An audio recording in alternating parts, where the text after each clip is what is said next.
उड़ू ऊंचा।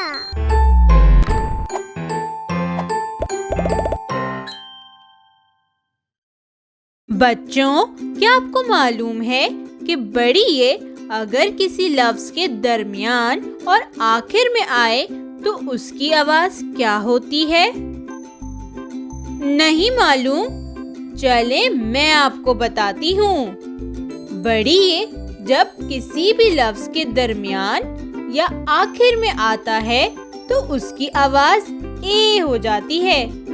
जैसे शेर, तैर, बेर, घोड़े, गुब्बारे, सितारे, जाले।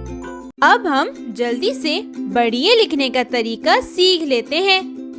पहले हम अलिफ मद्दा के ऊपर जो मद बनाते हैं ऐसे बनाएंगे, फिर उसे नीचे की तरफ मोड़कर एक लाइन बना देंगे ऐसे। बढ़िए, देखा आपने कितना आसान है। Like, share and subscribe.